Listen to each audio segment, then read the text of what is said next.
Hello, everyone. Hello, everybody. Jenny and I, we want to sincerely thank all of you, especially those who, for more than 20 years, supported our mission work in Cambodia. And we are excited to tell you about our next project in Cambodia. Because 2000, Jenny came to Cambodia. 2001, I started coming as a short term. And God led us through Kampong Cham and brought us to leprous colony. There, Lord spoke to us to eradicate leprosy. And then so we had to start a Bright Future School. And that was $300,000 building project 20 years ago. And we thought that was it. But no, Lord started convicting us to do lay pastors training, Cambodian pastors training. And so as we start training these pastors, realize we need books to train them. So in partnership with Korean missionaries in Phnom Penh, we start Salt and Light bookstore and publishing books. And also 2007, Lord convicted us again to no, doing short term is not enough. You have to live there.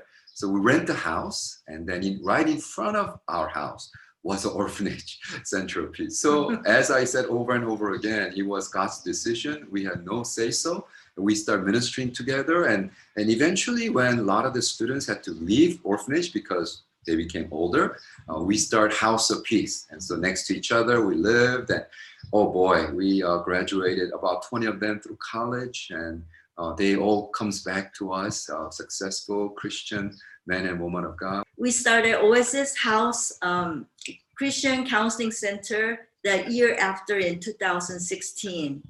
And in Oasis House, our main focus is for Khmer. For Khmer, mostly women, but also men and children and families as well. That we minister individual counseling, small group counseling, inner healing prayer, spiritual retreats, as well as training and just being able to really outreach to provinces to be able to help Cambodians. Now, where I'm teaching at Cambodia Presbyterian Theological Institute, and for the last 4 years as a visiting scholar, RUPP, Royal University of Phnom Penh, raising up the next generation intellectuals. So we still ask the question, but why there at Arata? Well, if you come to Phnom Penh, there are major shift from Phnom Penh downtown to northern part of Saint Sok areas happening. And that's where Arata project is being built right now. And there are a lot of NGOs, international schools are moving to that direction. And we really feel like we need to be deep rooted there now. Because also we're coming up with the new plan of our ministry coming together and have a shop house concept where it will be professional setup at the just beautiful professional looking counseling center and research center and all the counseling rooms. And of course, we're going to have our residents there as well. And a wonderful opportunities that they are building it now as we speak. And due to COVID-19, also they're giving us 10%. A very significant 10% discount. That's more than $30,000. And so we're sensing that, well, I think God's in it. I think let's move. And that's the end part, the circle area of compound. It started by Arata, a developing company, very respectable.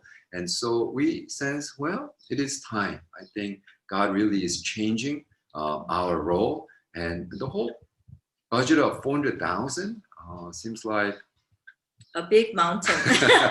Mountain to move.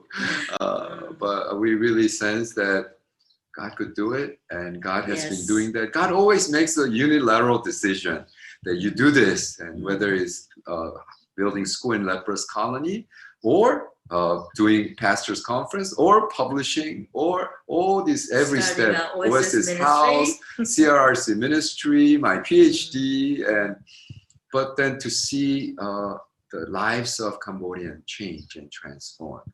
We said, well, Lord, thank you for that.